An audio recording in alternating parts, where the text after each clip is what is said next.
Bom dia, meus amados. Hoje é segunda-feira, dia 13 de janeiro de 2025. Vamos trazer hoje aqui duas perguntas que foram feitas no vídeo de segunda, 6 de janeiro. A primeira pergunta é do João, que diz o seguinte: tenho um problema que me assombra. Sou usuário de heroína. Tento deixar, mas não consigo. Não me vejo como uma pessoa de má índole, sem princípios. Pelo contrário, tenho preocupações familiares, ambientais, sociais, etc. No entanto, temo que este problema me impeça de ascender. Gostaria de um esclarecimento, pois tenho certeza que mais gente irá se interessar. Então, respondendo aqui, primeiramente, a pergunta do João, já falamos tantas vezes que o vício é uma prova a ser vencida. Se a Terra é um planeta escola, todas as almas encarnadas, agora ou em tempos idos, sempre fizeram parte do quadro de alunos desta escola. A Terra, como escola, oferece matérias, ensinamentos, oportunidades.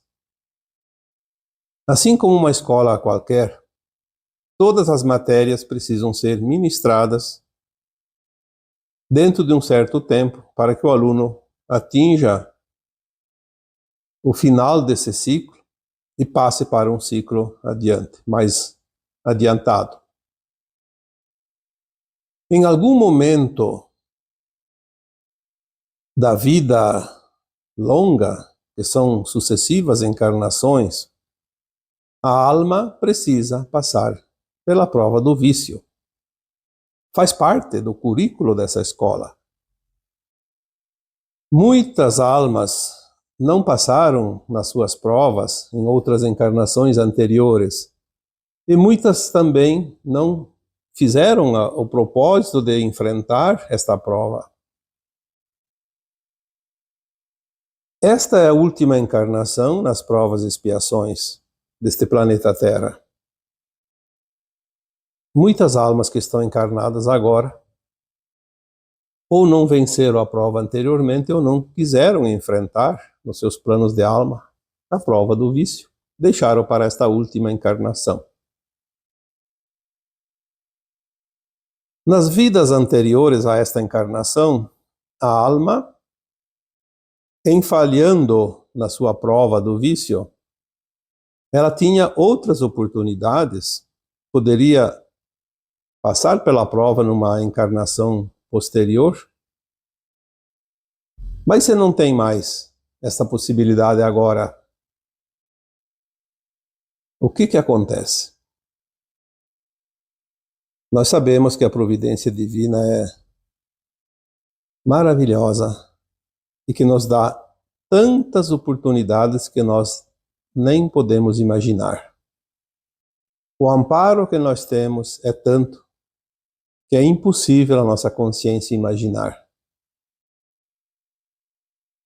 Algumas informações que nos chegam consolam, de certa forma, as pessoas que estão passando pelas suas provas e provavelmente algumas delas ou muitas delas não conseguirão superar nesta atual encarnação. Se não tem uma outra oportunidade numa próxima encarnação, aqui na Terra, antes do final da transição planetária, a alma poderia então perder a oportunidade da ascensão? Olhando pelo lado prático, diríamos até que sim, é uma possibilidade muito grande.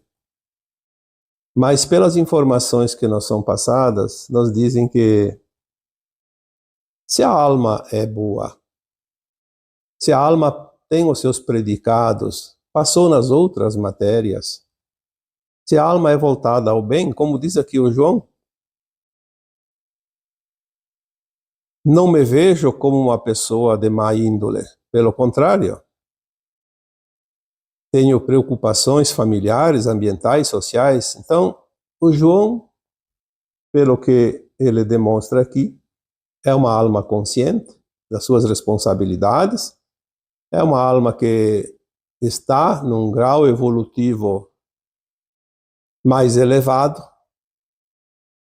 No entanto, não está sendo fácil vencer a prova do vício. Podia ser qualquer outra prova mais difícil. E vício pode ser qualquer tipo. Vício é algo que a pessoa pratica e não consegue se desvencilhar. Algumas publicações anteriores foi dito que há muitas possibilidades agora. Se não há mais tempo, temos outras chances. Nos são oferecidas oportunidades de todas as maneiras para que possamos escolher uma ou outra, para que a boa alma não seja exilada pelo motivo de não ter vencido uma prova do vício. Porque o que faz a alma ascensionar é o conjunto da obra, é a frequência dela. Se ela está numa frequência mais elevada, significa que a alma é boa. Para que iria para o exílio? Porque falhou em apenas uma situação. A média é boa, faz com que ela atinja o grau, o índice de ascensão. É claro que tem a contrapartida.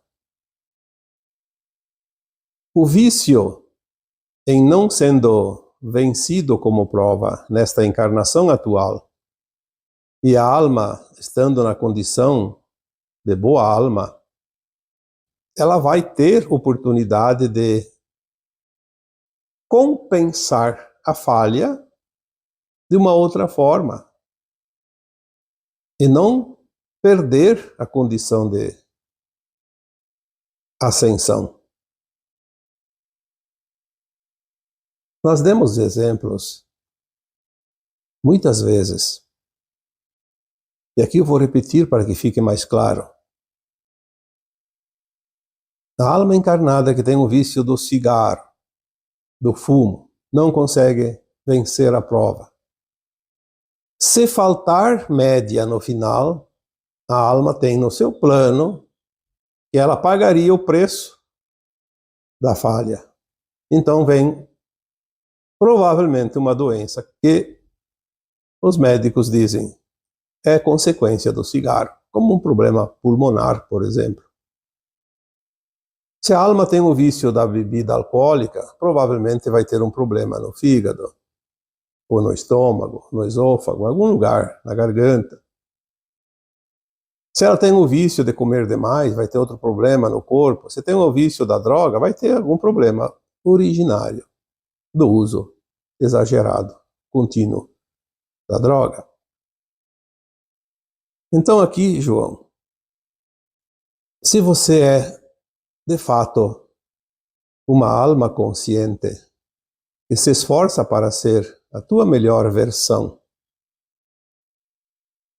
não tenha medo de não ascensionar. Faça o teu melhor nos outros aspectos para que você possa ter uma média.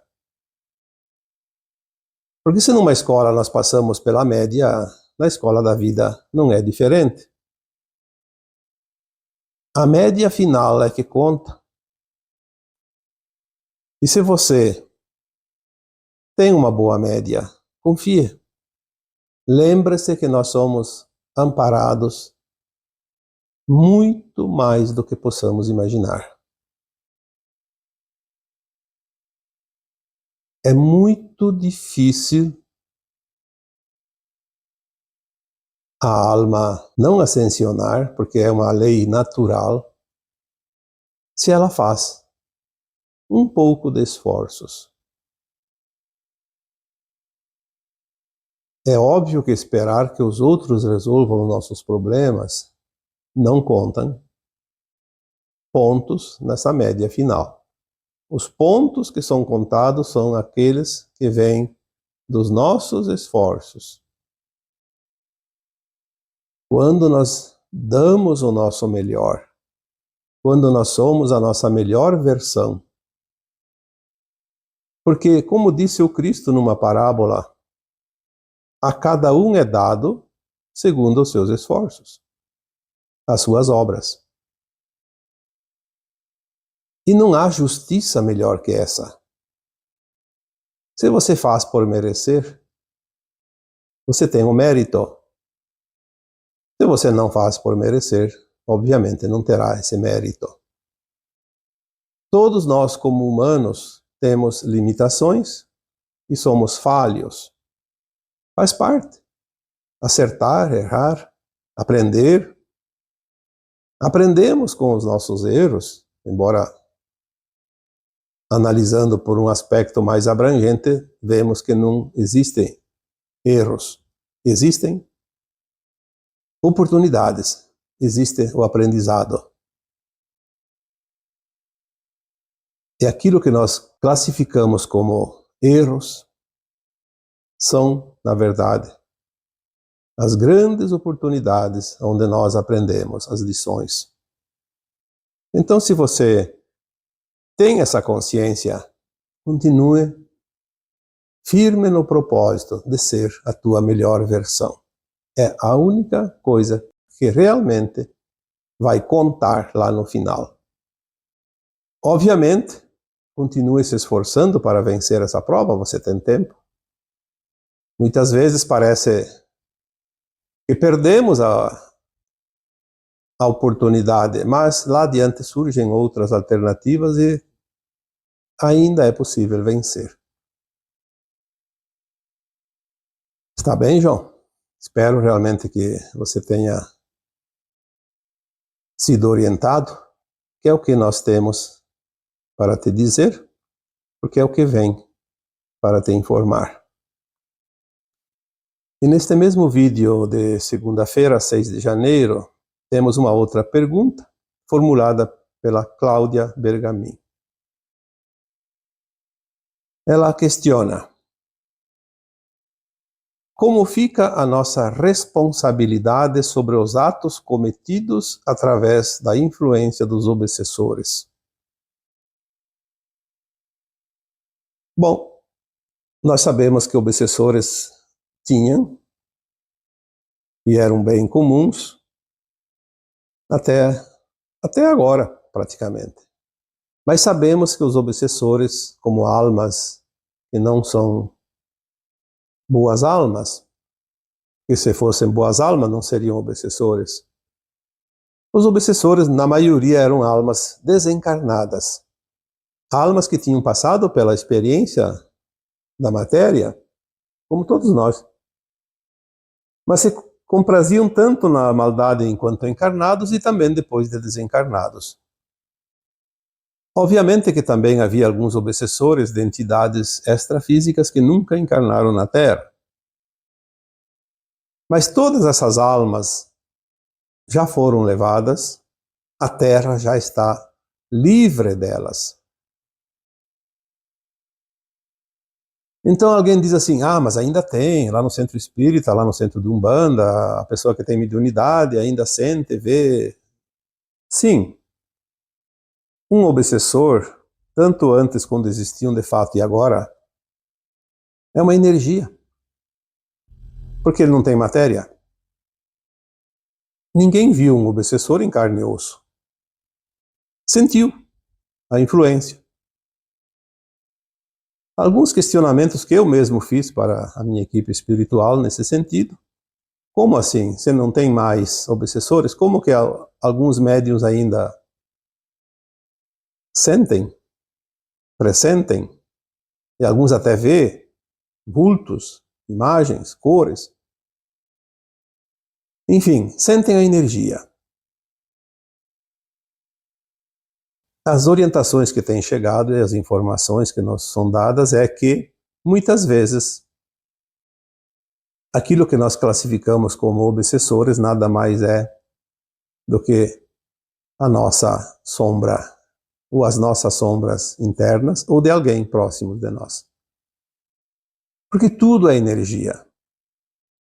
Então as mentalizações, as emanações mentais, as emanações psíquicas de certos pensamentos, de certas atitudes, de certas memórias, até de certos traumas guardados como memórias de alma, podem se manifestar energeticamente de tal forma que se parece como um obsessor. Então nem sempre são os obsessores.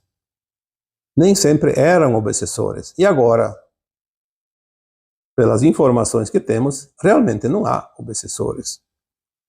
Mas independente de se tinha, se não tinha, se tem ou não tem, a pergunta que é formulada aqui pela Cláudia Bergamin, se nós somos responsáveis pelos atos cometidos através da influência dos obsessores.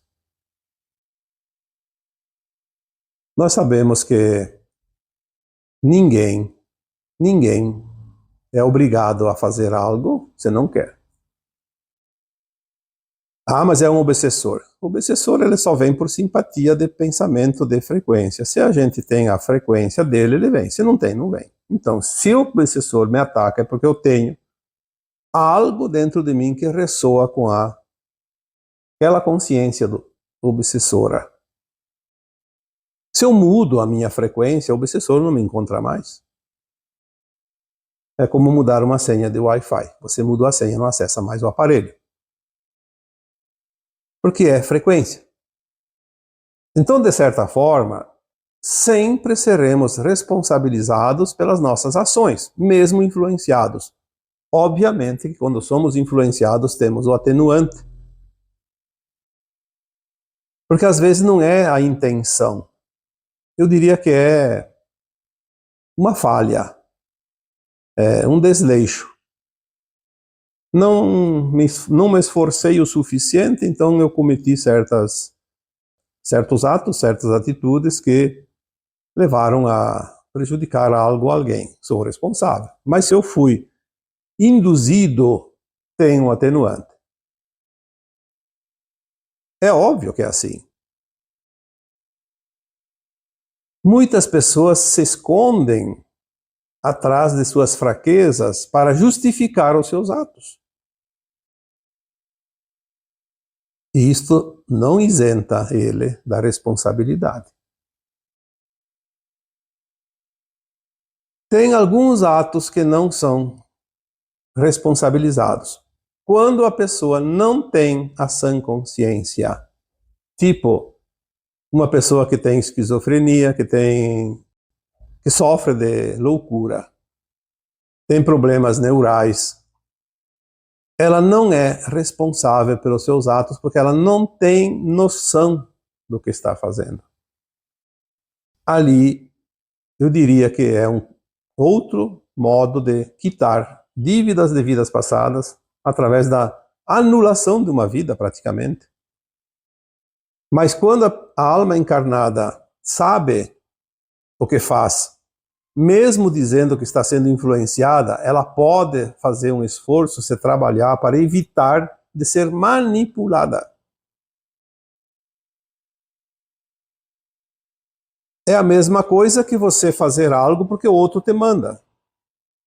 Ah, você vai lá assaltar aquela pessoa, vai lá dar uma pedrada na cabeça daquele fulano.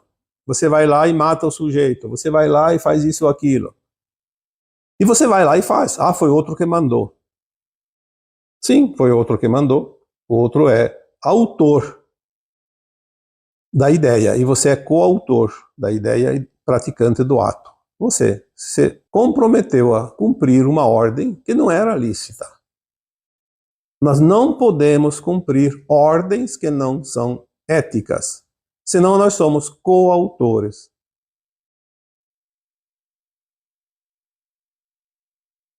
Seja por ordem de um obsessor, seja por ordem de um encarnado, seja por ordem de quem quer que seja.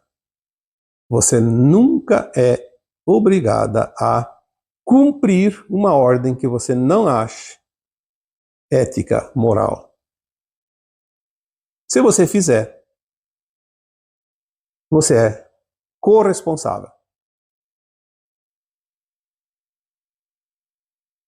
Espero que fique claro essa resposta, porque desculpa ou desculpas não justificam as nossas falhas. Lembrando que a justiça divina não tem um manual, não tem um julgador. É a nossa consciência que analisa cada situação e a análise é feita sob a frequência daquela ação. Não há nenhuma chance de erro, porque a consciência é o seu próprio juiz. A consciência é a sua própria alma. A consciência é o que somos. E ninguém engana a si próprio no momento da sua análise, quando está na consciência mais elevada e fazendo aquela autoanálise da sua conduta, do seu caminhar. Não há ninguém para dizer você acertou, você errou. A consciência própria de cada um de nós dirá: olha, aqui ainda não atingiu o índice, o ponto, o degrau da escada necessário. Preciso ir lá fazer novamente a prova. É assim que é. Está bem? Então, espero que realmente as duas questões tenham sido respondidas a contento. E assim, eu vos deixo com o meu abraço de luz em cada um de vocês. Namastê.